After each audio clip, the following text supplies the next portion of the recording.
Hello there, welcome back to the booth here at Pro Tour Hour of Devastation. That is Luis Scott Vargas. I'm Marshall Sutcliffe. We're ready for round number 10, where we've got Martin Juza sitting down across from Gerry Thompson. Two big names. Let's head down to the feature match area.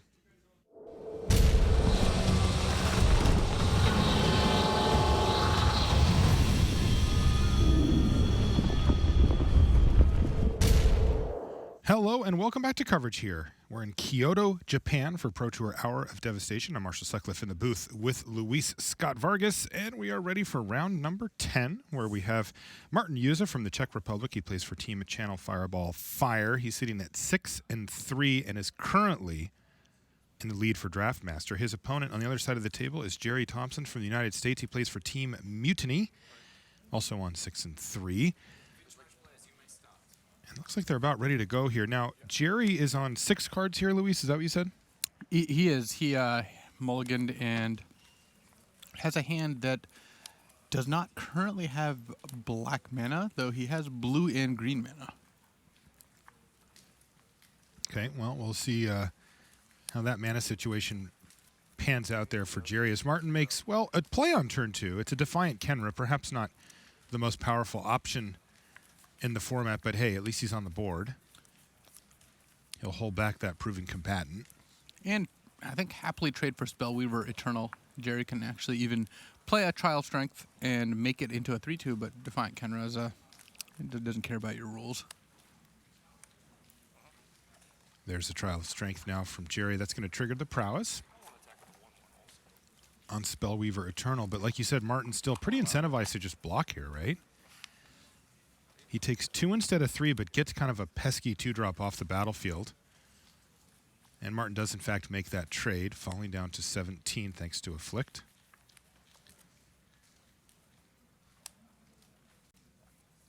What's the turn 3 play here for Juza? Beneath the Sands. Yeah, he's going to try to figure out what's hiding under those sands. And Martin does have a Sandworm Convergence in hand, so he's got a pretty sweet ramp deck going on. Defiant kind of a concession to the fact that sometimes you got to play cards that affect the board, even if that's not the most powerful card in the world. Well, he's going to take a thumping here for having taken a turn off to cast that. 5 damage. But the follow-up play for Gerry Thompson, perhaps not so exciting. Another Proven Combatant. Martin with Quarry Beetle here for Martin Juza. You mean Primeval Titan? I purposely didn't say that. Well, it is putting a halt to Gerry's attacks. Though if Gerry draws a 6th land for that Angler Drake in hand, then things could get nasty for Martin. This turn, a critical one. Though the fact that Martin has Ambuscade, Electrify, and Rampaging Hippo, he's got a lot of powerful options here. Kenra Scrapper there for Juza. He would love to be able to hit a land drop here. That Kenra Scrapper is going to work out. I think if Gerry bounces Quarry Beetle, he's going to just attack with everything at this point. He doesn't care if Proven Combatant dies, and trading the Beast token for the Kenra Scrapper is more than fine. Yeah, that's exactly what he does here. And Martin is going to oblige him. Make that trade. That's 2 damage coming in for Thompson. He's got Martin down to 12 as Martin cycles away a Rampaging Hippo looking for those lands. Hasn't found it yet, no. He does have Electrify here to take out the flyer and leave Gerry with just 2 1/1s. You know, not a particularly fast clock, but Martin will need to add to the board here. This was the turn where Gerry really needed to play something. Yeah. He would have the initiative because Martin's still missing land drops, but he's on 5 lands, so he can cast almost everything. And ooh, there we go. Hoop hoop, River Hoopu off the top there for Thompson, who has a lot to do with his mana at this point. He can either go land Hoopu, activate it next turn, or this turn, or he can even get back to Proven Combatant. That has to be one of the better draw steps there for Thompson. Now, we do see that Martin has finally hit that 6th land. Well, the fact that Martin can ambuscade the Hoopu, he can Beneath the Sands up to land number 7 and be well on his way to casting Sandworm Convergence, puts Martin in a pretty good spot. Would you rather have an active River Hoopoe or 5 spells in hand and 6 mana?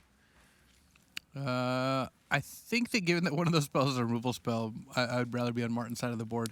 Active Hoopoe does snowball. I still want it. Well, not for much longer here. No, I still want it. It's not about board advantage, Luis. It's about loyalty to the Hoopoe. Notice both players are splashing black. Indeed. These players also prepared together. Team Mutiny works with Team Channel Fireball Fire. So that's right. And now Gerry Thompson gets to start getting his Eternalize on. He set up this play the turn prior by attacking with both of them. Oh, but here's Sandworm Convergence now for Martin Juza, and that, of course, is the death knell. In most scenarios, if you do not have a way to deal with that thing nearly immediately, you get the 5/5 right away. Any flying shenanigans are now shut off from Thompson, and this is just going to be incredibly difficult for him to work through. And every turn that goes by, it gets nothing but worse. Spellweaver Eternal does offer Thompson a bit of a threat because the Afflict 2 means it's guaranteed 2 points of damage, but he's going to need a few more of those. Getting that last 4 is going to be tough.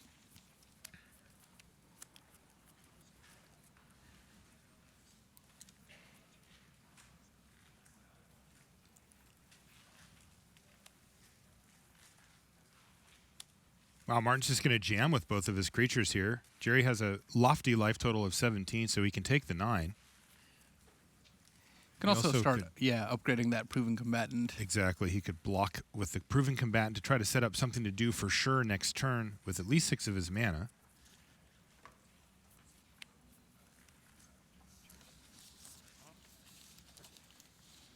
What is Juza's game plan here? Just try to end this thing? He's just going to try to pressure Gerry because he sees cards like Spellweaver Eternal and just doesn't want to die to some string of Afflict creatures.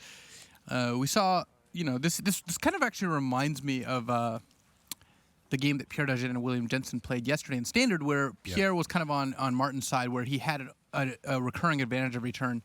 The difference here is that Martin's really pressing it. He's attacking. He's putting himself in range of maybe a bounce spell or two.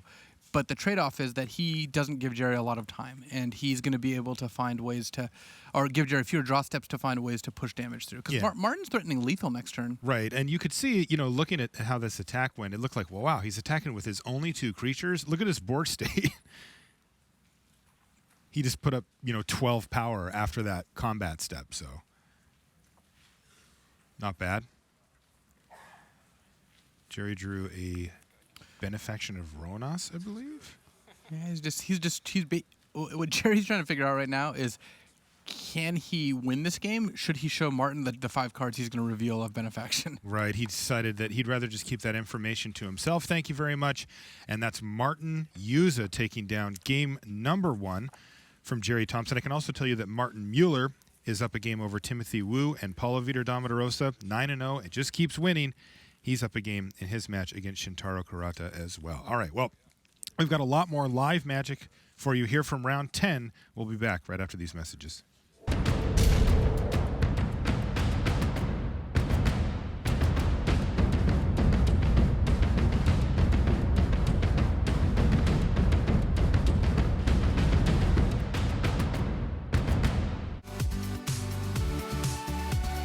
Looking for a place to hang out and play Magic? Head to your local game store this and every Friday to play Friday Night Magic events. Get more info at magic.wizards.com/FNM.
back to the feature match area here in Kyoto. I'm Marshall Sutcliffe in the booth with Luis Scott Vargas. We're in round number 10, also known as the second round of the second booster draft tier at Pro Tour Hour of Devastation. We're going to take a little look in. One of our side tables, Paulo Vitor Damarosa with Shintaro Kurata. And Paulo, boy, he just keeps on winning. He's even up a game here against Shintaro. And again, Paulo is our last undefeated player left in the field. He's sitting at 9-0 and just maybe rampaging his way right up to another top 8. It would be his 12th, if you can believe that. He's already second on the all-time list, only to John Finkel. And this game's not going too poorly for him. He's got, he's a bit behind. But in terms of life total, but he has Electrify and Struggle to Survive. He's got a top crop skirmisher that can trade for the Kenra. So he's got a lot of good options here. Yeah, it didn't look too good at a snapshot, but all of a sudden now it looks pretty well stabilized. Well, one Eternalize and one Embalm creature trade off here. Follow-up play, though, for Shintaro, not super impressive. It's just a Bitterblade Warrior. Yeah, and Paulo's got Unsummon in order to kind of thwart any Eternalize shenanigans. And the top crop skirmisher Embalm can actually trade quite nicely for the Bitterblade Warrior. Paulo can also use that Painted Bluffs to cast Survive, the aftermath of it. Right. The thing is that will shut off his own Embalm as well. Yeah, he's got that top crop skirmisher that he wouldn't mind bringing back, as it matches up well against the creature already on the battlefield. So he's going to have to figure out what's more important to him. One of the interesting interactions, of course, is that the Kenra on Shintaro's side, he will still get that trigger when it enters the battlefield regardless, right? Yeah, Unsummon does not stop that. Right. So it's kind of interesting as well. Let's see what Paulo comes up with here. No, he is going to go ahead and cast Survive and just get rid of that option, losing his ability to embalm his top crop skirmisher, but also preventing the much more powerful Eternalize mechanic for Shintaro.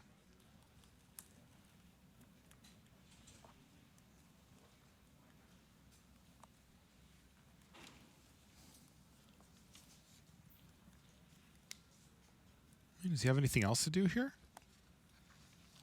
He can leave up Unsummoned, though he's unlikely to want to cast it this turn.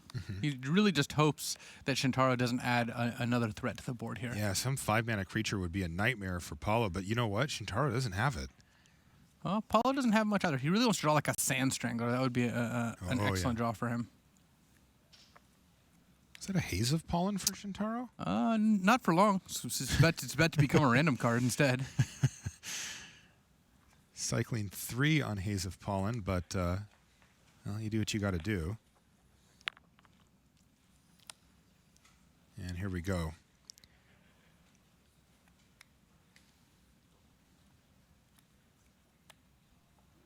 What did he draw? Thought it was a Watchers of the Dead, but he didn't play it. No, it's Inoketra's name. Gotcha. Okay, well, you know what? Martin Juza and Gerry Thompson are ready to rumble, so why don't we head back over there? We don't want to miss any Game 2 action here. Gerry, with a mulligan in Game 1, and then, drew a couple of his weaker cards, didn't really come together for him. And, well, here we go again. Another proven combatant for Thompson. Did not perform well for him in the first game. Though I do see that he's going to just attack for 1 and play a Frilled Sandwalla.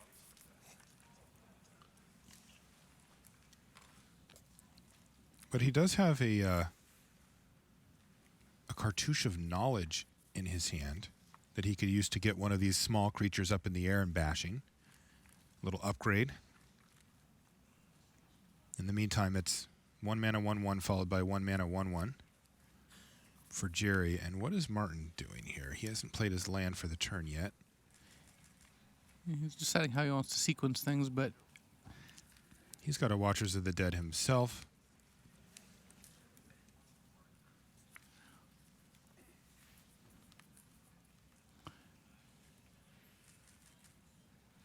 And Gerry really does want to wait on this Cartouche of Knowledge so he can play an Eternal of Harsh Truths, but he might not have that luxury because he's missing his third land. So if he doesn't cast the cartouche, he might just miss his third land drop for an extra turn, and that would be a disaster. Yeah, he's really in the tank here about how he should approach this, and he says, you know what, I just got to dig for this land, and it does pay off for Gerry. He hits an island off of that cartouche, and, you know, it does make him a little threat here, the flying lizard, just baby dragon. The fried sandwalla, as it's affectionately called. Well, Martin does have puncturing blow. It could live up to that name. Indeed. But he's going to settle for a Feral Prowler this turn with only 3 mana available. And pass the turn back to Thompson. Looks like Thompson has a Heckma Sentinels as an option for 3 mana. Let's see what else he's working with. He's got the Eternal of Harsh Truths still, so at some point he might be looking to play that. Well, he's going to go for the 2/3 here instead.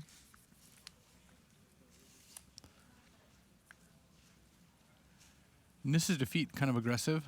Just blow up one of Martin's forests. Is he playing that? Oh, he's got one in hand. What the? Oh, he brought it in for the Sandworm Sandworm conversions. conversions, yep. Right. I like the forest play. You may never see the Sandworm conversions if you go for that.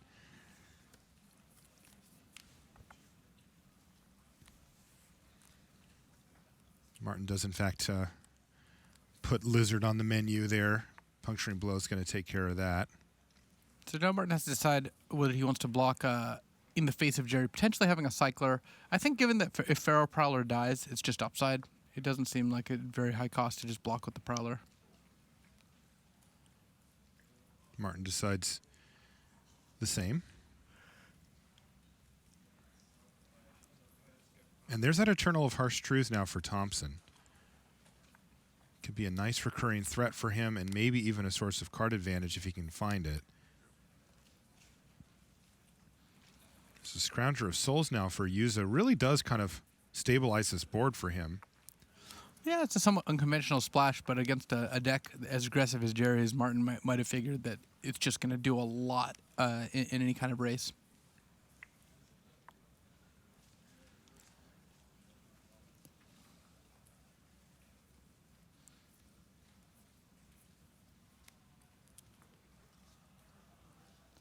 Well, Gerry's going to use a turn here for a Traveler's Amulet, even though he does have a land in his hand. Yeah, paying a real cost. He could have played Traveler's Amulet last turn, but then he couldn't have played the Eternal of Harsh Truth. So he actually did miss a land drop and then drew a land the next turn. So he's going to wait an extra turn on those Bitterbow Sharpshooters, which is unfortunate because that would actually be fairly strong on this board. Right. But now he's guaranteed to be able to play it next turn.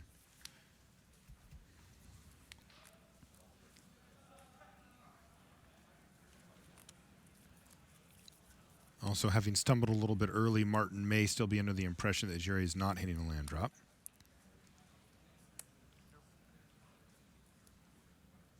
And there's that Quarry Beetle. And Gerry's just going to slam the Bitterbow Sharpshooters, which really is going to do a good job of helping him combat things like the Quarry Beetle and the Scrounger. He would have to double block, though, if he wants to get rid of that beetle. Sandworm Convergence to draw from Martin, so he's actually only 1 mana away from casting it, though Gerry does have that Nissa's Defeat at the ready.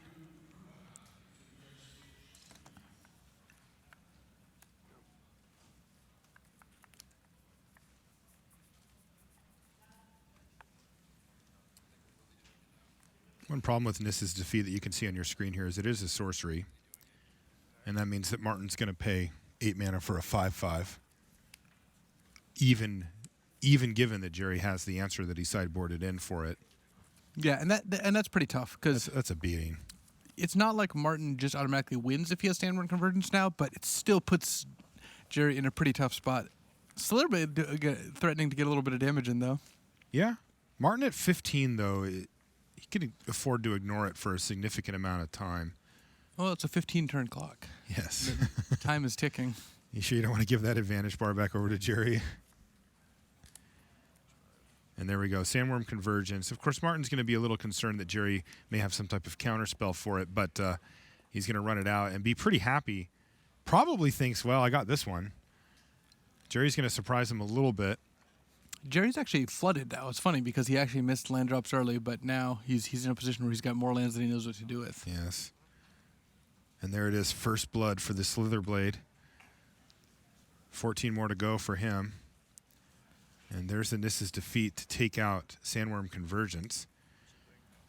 But as we mentioned a minute ago, it's still just a tough exchange for Gerry because, you know, sure, you wouldn't pay 8 mana for a 5/5, but Martin basically just paid for an overpriced creature, but got to take a card out of Gerry's hand as well. And Martin pretty significantly ahead on board at this point, considering an attack with perhaps the Quarry Beetle and the Worm. Well, Gerry does have Proven Combatant, so he's not too sad about having to block with that. Yeah. And he can toss that in any sort of double blocking scenario. Right.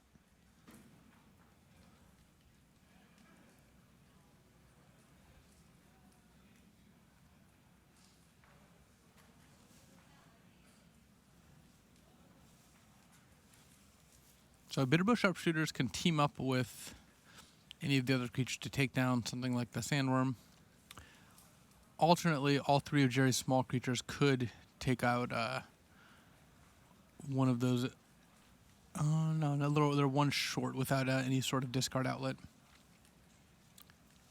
So Gerry's going to go for the double block and just end up trading off the Bitterbow Sharpshooters for the Quarry Beetle. He's going to take 5 from the Worm.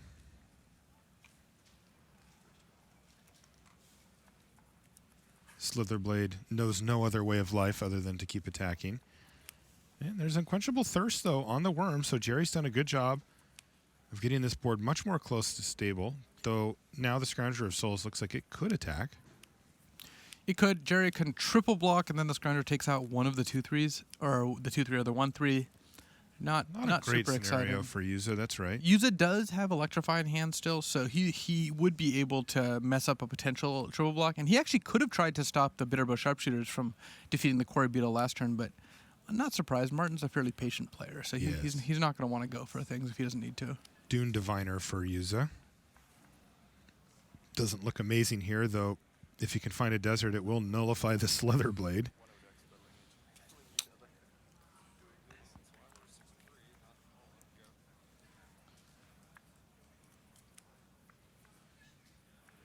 And what did he find? An Oasher Cultivator? looks like it. Well, not the thing he wanted to see either, so Martin's draw has gone a little flat for him here. Though, again, he's only taking 1 a turn. Gerry does have Overcome in hand, though, so if the game goes long enough, Gerry might be able to cast that and just get a bunch of damage in. Overcome does help explain why Gerry's running so many of these cheap creatures, these 1 mana, you know, the Slitherblades and the Proven Combatants.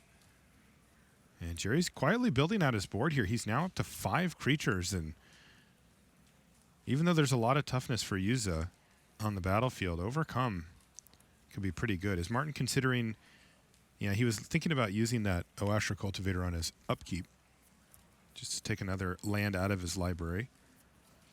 But he thought again, and he may really just want to keep that 3 toughness on the battlefield for a card like Overcome. Martin is running into the classic ramp problem of he ramped, he stabilized the board with cards like Feral Prowler and Dune Diviner. He played his payoff, his 8-drop, and Gerry killed it. And now Martin isn't really doing a whole lot. He's got an Ornery Kudu, just to add more toughness and power to the board, but again, it doesn't really change his situation much. Another land off the top for Thompson, and you said it, Louise, he really has transitioned it into Flood pretty strongly here.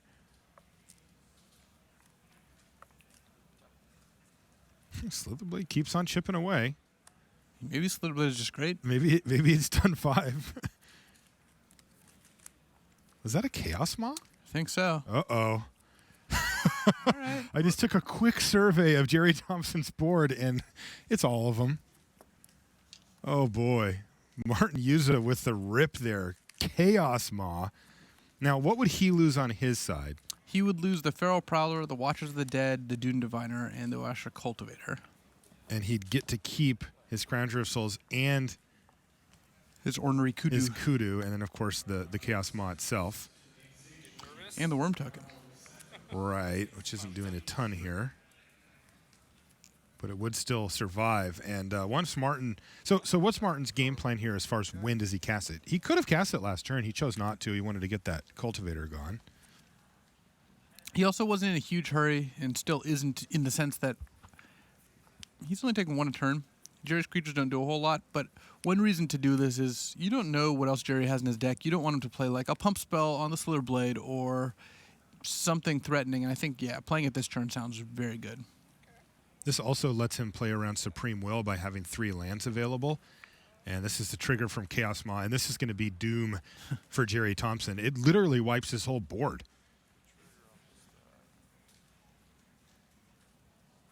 Martin may be considering activating the Watchers of the Dead here, but that is going to be academic because Gerry's entire board is going away here. And it also really nullifies the card in his hand, Overcome, as well. So this is just an absolute savaging from Martin Juza. That draw had to be the best card in his deck. If it wasn't, I'd be scared of what it was. Whoop. And Gerry goes, whoop. Away they go. And this is going to clear the way for an attack for 6 as well. And this game's going to be over next turn. Yep. I don't even think Gerry has anything that can really turn the tide here. No. And that's going to do it. Martin Juza, big smile on his face. He says, Chaos Maw's cool. Yeah, he loves that. And you know what? That is going to keep him in the lead for Draftmaster. And, really, he controls his own fate. His destiny is in his hands. If he's able to win the last round, there's nobody that can catch him. So great stuff from Martin on a really special weekend for him. He was announced that he will be inducted into the Hall of Fame in a few short months. And, of course, that's a special honor for anybody who plays out here on the Pro Tour. And now he's kind of running up the score here at the tables, too. So a great weekend for him. Let's take a look at Martin Mueller versus Timothy Wu. As we pop in here, we're in game number 3.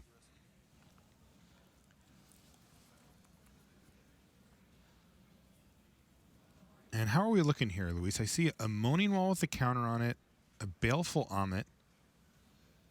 There's a Hippo token and a Mirage Mirror.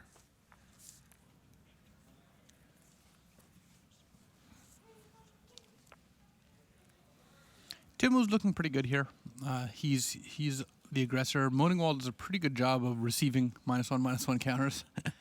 And the fact that he's got a significant life total advantage, too, kind of bears into it as well. You can see it was a mouth to feed there for Martin Mueller that produced that token, though he's already cast Feed as well. And he even drew 3 cards off of it as well.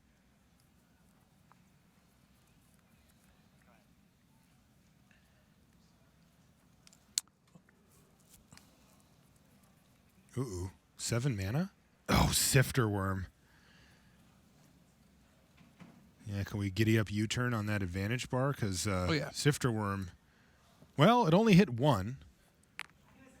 Yeah, but it's still a 7/7. With Trample. And with Mirage Mirror in play, it still threatens to just attack Timothy Wu for tons of damage over the next couple turns. Yeah, Timothy's so far behind on mana. Look at that. He's got 7 cards in hand. Finally drew land number 5 here, but in the meantime, his opponent just cast a 7-drop. It's going to be really hard for him to catch up. There's Mirage Mirror up on the screen. Target artifact, creature, enchantment, or land he can copy. And like you said, Luis, he can make that thing into a Sifter Worm, so he can chew through Wu's life total very quickly with that tandem. Yeah, and you see it kind of exiled near the top of the screen, Driven to Despair.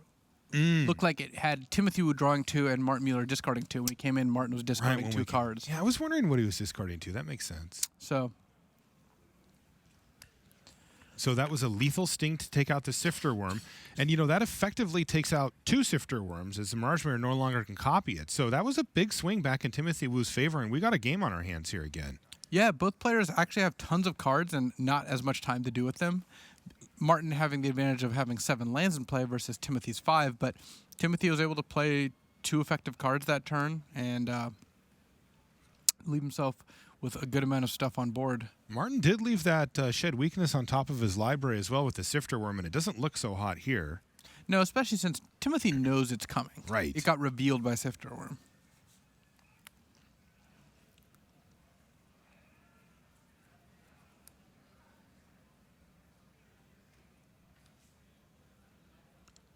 Timothy Wu sitting at 33 life, tripling Martin Mueller's life total. So Martin's going to have a lot of work to do if he does manage to get stable. But land number 5 from Wu, even though he's only got 1 swamp, means that he should be able to start getting a lot more stuff going on. Timothy's lining up an attack. Is he going to exert that Ronus' Stalwart? Another question. Doesn't really change a ton unless Martin's for sure trading.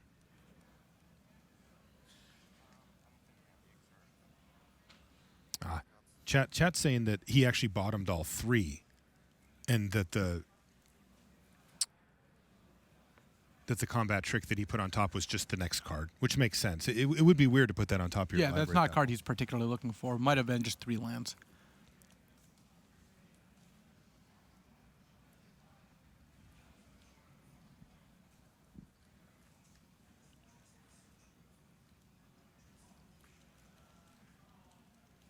And one reason not to attack with Cursed Minotaur here is that despite it having Menace, Martin Mueller does have the option to have 2 blockers thanks to Mirage Mirror. He can Mirage Mirror like the Moaning Wall. That way he trades the Unwavering Initiate for the Cursed Minotaur, which is advantageous. Right. Even this block is fine, and Martin's probably going to be priced into using... Or actually, probably not. He'll probably just let this happen, right? Yeah, it's not a particularly valuable card one way or the other, so using Shed Weakness is fine. You're not thrilled about it either way. The fact that it has EMBALM maybe gives you a little bit of incentive to trade off, but right. Martin also has like Angel of the God Pharaoh in hand, so he's got cards he can play. Yeah, and also, keeping a board state present would make you want to use it as well, and he is going to use it here. Interesting decision point there for Martin, but he's going to go ahead and save his creature. He also might figure that Timothy's not going to give him a better opportunity, given that he knows that it's in his hand anyway, and he may as well just get some value out of it.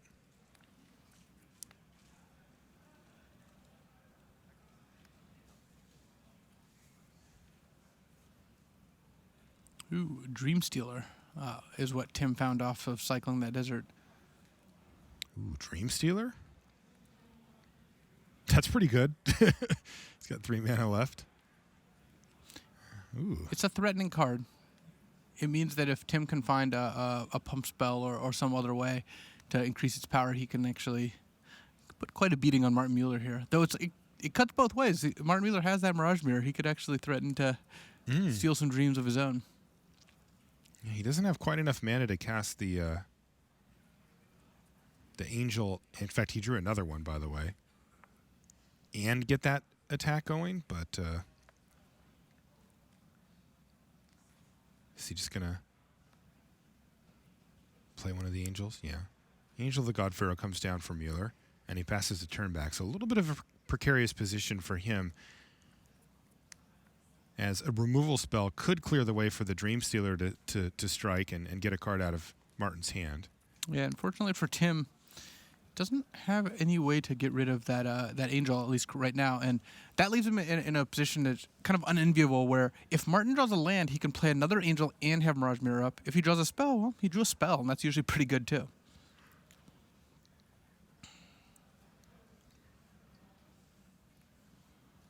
Tim's thinking about offering a trade here with the Unwavering Initiate. And not something he's thrilled about, but Martin may not double block Fear of a Trick, though I think Martin is more likely to snap it off, just because he's at a life total where he can't really afford not to. Yeah, and he does in fact do that. So that trade happens. Wu finds a second swamp, and what does his play for the turn? Well, he can either play Wretched Camel plus Carrion Screecher or Wasteland Scorpion, or he can just drop a Shafet Monitor. Okay, he's going to go for the 2 threats play here and pass the turn back to Mueller.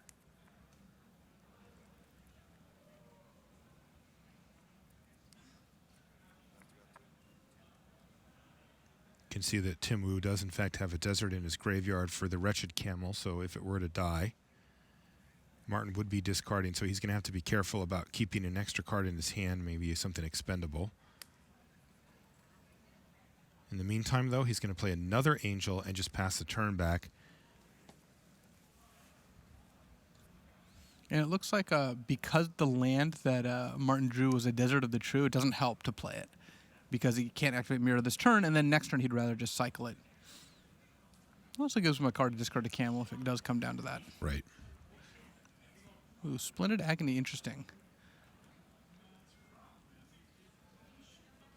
So that means that Martin could attack with Carrion Screecher or Wretched Camel and offer a trade combined with Splendid Agony. Not the most advantageous interaction, but 4/4 flyers are pretty hard to take down. Alternately, Tim could just play a Shafet Martyr and maybe set up a turn where he gets to attack with that and have Splendid Agony up, but that doesn't change the math on a lot of the double blocks all that well, especially since at that point Mirage Mirror can just copy something and block.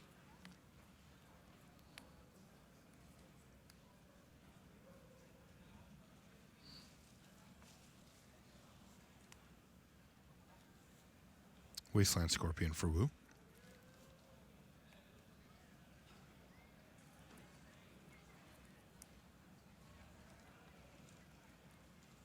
And he's just going to ship the turn back here. So Martin hanging on with the 2 Angels.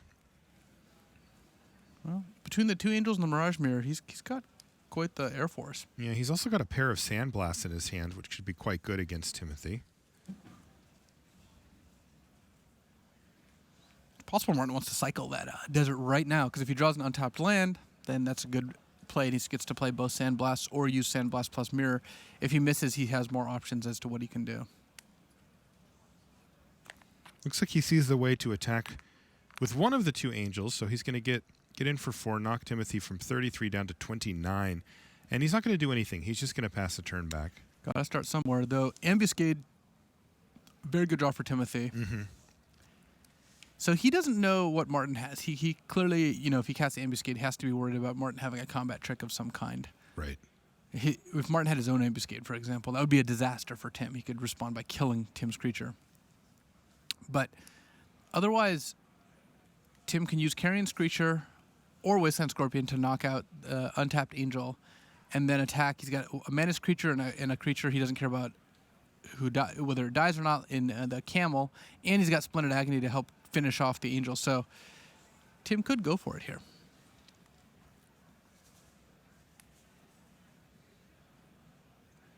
Yeah, he's going to attack with those 3 creatures. This might not work out well for him at all. So one thing that might happen here is if Martin activates Mirage Mirror to try to block Dreamstealer, and Tim goes to Ambuscade, take down one of the creatures before blocks, now those Sandblasts are active because all of Tim's creatures are attacking. What he has to do is use the Carrion Screecher, which is not currently in combat. So this is a complicated turn, and it could go really badly for Tim depending on how the cards play out. Yeah, it's always tempting to use your Death Touch creature with Ambuscade to play around combat tricks of various sorts.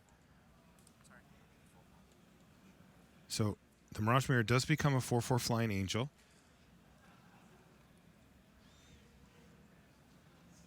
Tim can also just pass here, and just chump attack. That allows him to eternalize the Dreamstealer. So he gets 4 damage through knocking Martin to 7, and then just gets a 4/4 Dreamstealer, and that actually works out pretty well because then he gets to have all the tricks next turn, and not take any risk on. And then it lets Martin tap out first.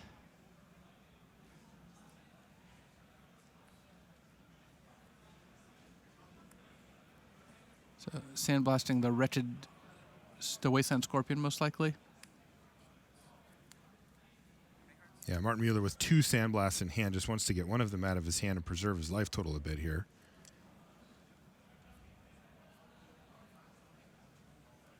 And Wu has to decide if he really cares much.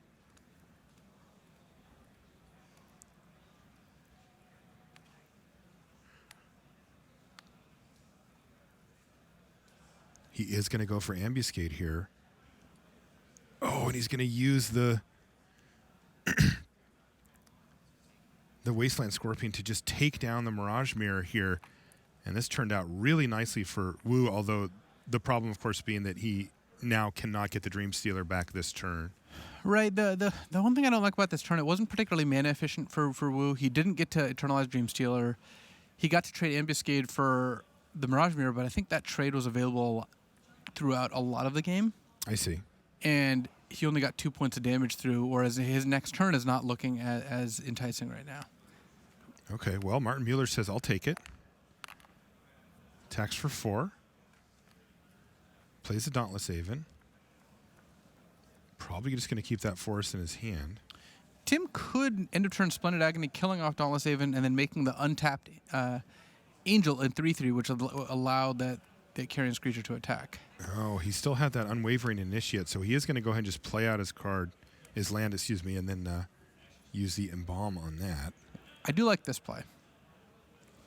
This is the play that you described as well. So he got some of that mana efficiency back here. Yeah, getting to use both your cards this turn. This is just a game that's going to be...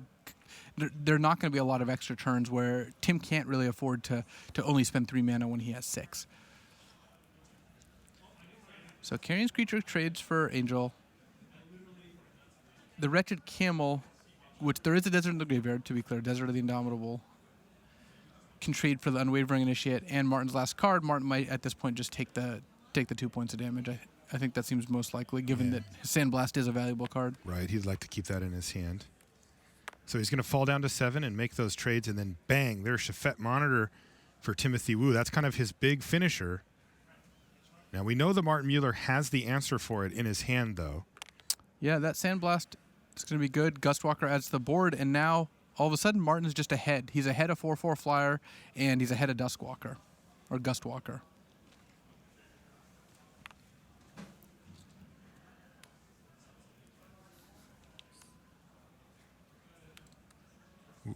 Wu's hand isn't updating.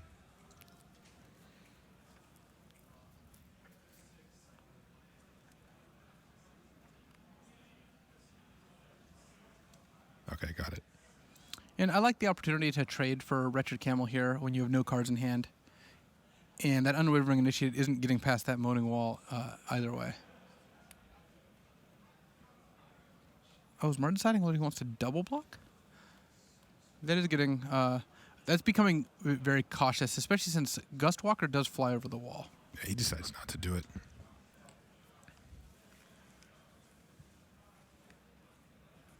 And that's going to be Dream Stealer coming back there for Timothy. And he passes the turn back to Mueller. Mueller really wants to find another creature that combines with Gustwalker to take down Dream Stealer, so he doesn't have to trade off his Angel. How about Resilient Kenra? That's perfect. Hits for 6 in the air. Trades off, the next turn he can Eternalize the Kenra, attack for 8 with the Angel. Wow. And what Timothy's a great draw. 33 life points reduced now to 15. Yeah, like you said a little while ago, Luis, you got to start somewhere, and Martin's been chipping away in the air with Angel of the God Pharaoh, and has really made a game of this. Can also tell you on our side tables, Paulo Vitor Rosa wins against Shintaro Kurata. That is 10-0 for Paulo.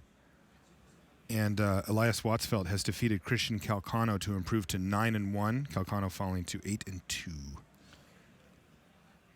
So Tim drew a pretty relevant card here as well. Another copy of Ambuscade. So now he's faced with the decision. He can Ambuscade, kill one of Martin's untapped blockers, attack for 5 with Dream Stealer. Right. Dropping Martin to 2. But that leaves the door open for Martin to trade next turn. Alternately, he can attack. Martin's going to double block. You can use Ambuscade, take out the Angel of the God Pharaoh, take out both creatures, leave the board with nothing but the Oasis Ritualist you're about to play. But then Martin gets to Eternalize the Resilient Kenra. Getting in for 5 here by killing Gustwalker seems pretty good because that also leaves Resilient Kenra in play, not giving Martin the opportunity to Eternalize it next turn. And then if you play Oasis Ritualist, you have Martin at 2 facing on a 4/4 Menace and a 2/4 with 2 blockers and needing to draw a blocker in order to survive the next turn. It's hard to argue against that. Yeah, I like that play a lot, and I think it looks like Tim might eventually get there as well.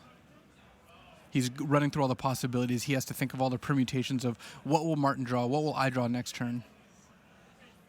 Yep, first, he's just going to play the Ritualist, looks like.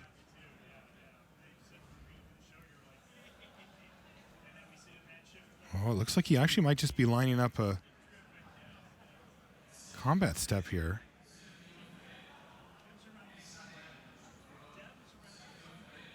Well, he's going to let Martin block, and Martin can't wait. Now, this is not the line that you just described, Luis. This is a little bit of a different take here, which does allow him to garner a 2-for-1, but does not apply as much pressure in the immediate sense. No, and then because Martin can now eternalize the Resilient Kenra, you're in a position where you don't have lethal anymore. Right. And you can trade Dreamstealer for the 4/4 Angel, but then you're left with your Oasis Ritualist against the 4/4 Resilient Kenra. So hit you for 8, but it's still going to be another couple of turns for Mueller to actually get the job done. So Tim gets to attack Mueller down to 3. Oh, he attacks with the Oasis Ritualist. So the fact that Mueller couldn't block the 4/4 Menace means that the Ritualist attacking... The Ritualist died, right? Okay, the Ritualist did die. Yeah. So now Martin, if Martin... Oh, he had Authority in his graveyard that whole time. Luis, that was cast before we came to the game, and Martin just calmly, coolly, collectedly taps down both creatures and attacks for the win. Wow. Martin Mueller navigated that game beautifully. He was way behind when we came in on board, and on life total, a lot of cards in hand for Timothy Wu, and just like that, 17 turns later, Martin Mueller finds the victory and wins the match as a result of it. Fantastic stuff there for Martin. Yeah, that was awesomely played by Martin. It really was. It's a pleasure to watch those type of games. They don't pop up all the time, where there's tons of decisions, a lot of long-term planning combined with the short-term kind of tactical type planning that you see, and Martin navigated that quite nicely. All right, well, that's going to do it for round 10, at least here from the live booth. We've got more from the news desk, but first, these messages.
All right, welcome back. There are stories everywhere. Sometimes it's about winning a Pro Tour. Sometimes it's about a seat at the World Championship. Sometimes it's trying to be captain of your World Magic Cup team.